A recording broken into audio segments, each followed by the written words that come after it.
आप सभी का स्वागत है एक और नई वीडियो में। आप सभी अच्छी तरह से जानते हैं कि अश्विनी उपाध्याय जी बहुत लंबे समय से देश विरोधी कानूनों पर अपनी बात जनता के सामने रखते आए हैं।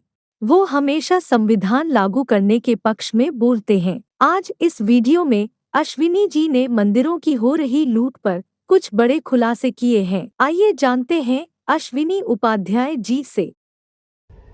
अंग्रेजों ने 1863 में कानून बनाया था, उसको कहते हैं रिलीजियस एंडाउमेंट एक्ट। और वो रिलीजियस एंडाउमेंट एक्ट बना के अंग्रेजों ने देश के मंदिरों पे अपना कब्जा किया। चूंकि मुगल पूरे उत्तर भारत के मंदिरों को पहले ही लूट चुके थे। अयोध्या का मंदिर तोड़ दिया था, काशी का मंदिर तोड़ा था, लूटा था, अयोध्या का मंदिर लूटा था, मथुरा का मंदिर लूटा था, सोमनाथ लूट लिया था। जितने भी जहां जहां उनका कब्जा हुआ था वहां पे मुगलों ने सारे मंदिरों को लूटा भी था, तोड़ा भी था। लेकिन शिवाजी महाराज ने मुगलों को महाराष्ट्र के आगे नहीं बढ़ने दिया। तो तमिलनाडु, आंध्र प्रदेश, केरल, कर्नाटक यह मुगलों के कब्जे में नहीं आया था। अब मुगलों के कब्जे में नहीं आया, इसलिए तमिलनाडु, आंध्र प्रदेश, तेलंगाना, केरल, कर्नाटक यहां के मंदिरों में जो धन था वो बचा हुआ था। तो अंग्रेजों ने दिमाग लगा के क्या किया कि 1863 में कानून बनाया, उसको कहते हैं रिलीजियस एंडाउमेंट एक्ट। काम वो भी वही कर रहे थे, लेकिन मुगल तलवार के दम पे मंदिरों को लूट रहे थे। अंग्रेजों ने कानून बना के लूटने का विचार बनाया और 1863 में कानून बना के पूरे देश को उस पर लागू किया।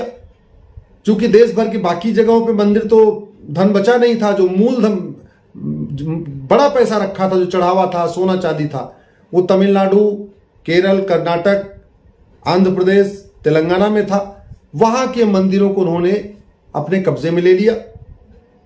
जितना सोना चांदी था वो सारा लूट लिया। जो वहां की जमीनें थी उसको किराए पे दे दिया। तो मंदिरों का चढ़ावा भी लेते थे, मंदिरों का जो पहले वाला धन था उसको भी लेते थे, मंदिरों पे जो डे टू डे चढ़ावा आ रहा था उसको भी लेते थे, मंदिरों के नाम पे जो प्रॉपर्टी थी किराए पे उसका भी पैसा लेते थे। एक कानून और बना दिया बाद में 1880 में। लेकिन आजाद होने के बाद कौन कहे हमारी सरकारों को उन कानूनों को खत्म करने के लिए? हमारी सरकारों ने 28 कानून और बना दिए। आज की डेट में भारत में कुल 30 कानून चल रहे हैं मंदिरों को कंट्रोल करने के लिए।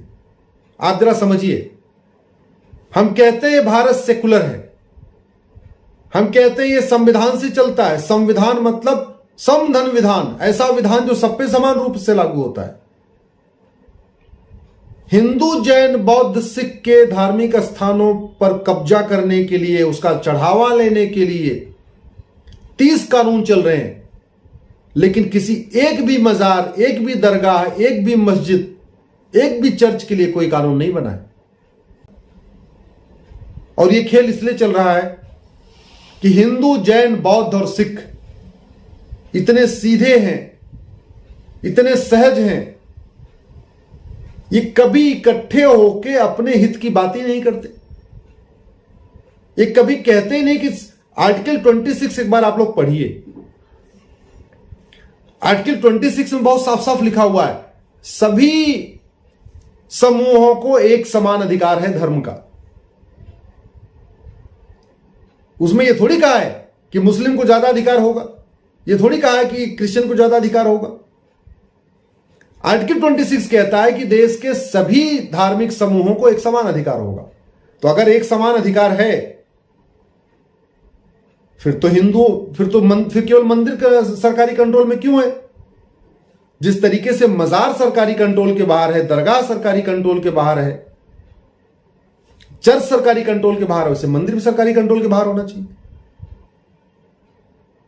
मैंने इसीलिए सुप्रीम कोर्ट में इन 30 कानूनों को चैलेंज किया है। जो 30 कानून चल रहे हैं, इनको 30 कानूनों को चैलेंज किया है।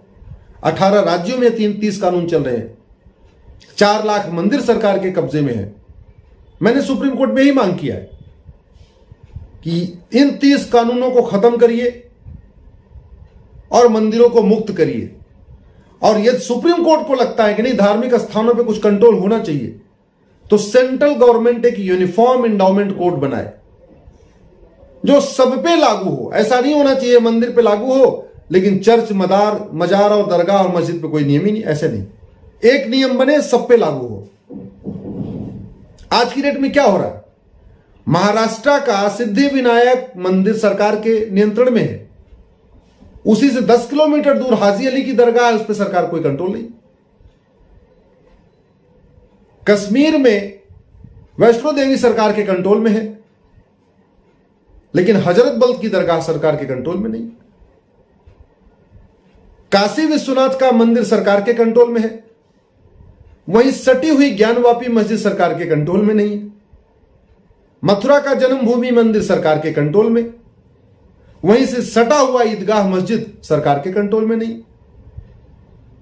वही हाल केरल में है, पद्मनाभ स्वामी मंदिर सरकार के कंट्रोल में, वहीं बगल पे थोड़ी दूर पे चर्च है, थोड़ी दूर पे मस्जिद है, वो सरकार के कंट्रोल में नहीं है। तिरुपति बालाजी का मंदिर सरकार के कंट्रोल में नहीं, और वहीं बगल में थोड़ी दूर पे मस्जिद भी है, चर्च भी है, वो सरकार के कंट्रोल में नहीं। ये संविधान थोड़ी हुआ। संविधान तो 2 शब्दों से मिलकर बना है, समधन विधान बराबर संविधान, यानी ऐसा विधान जो सब पर समान रूप से लागू हो, उसको कहते हैं संविधान। और ये जो आज आपके सामने में बात रखा है मैंने, यही मैंने अपनी पिटीशन में लिखा हुआ है, और यही बात जिस दिन बहस होगी, यही बात मैं सुप्रीम कोर्ट के सामने रखूंगा। अब आप लोग ये तय करिए कि जो दलीलें मैं कोर्ट में देने वाला हूं, ये जो दलील मैं आपके सामने दे रहा हूं, ये ठीक है कि नहीं।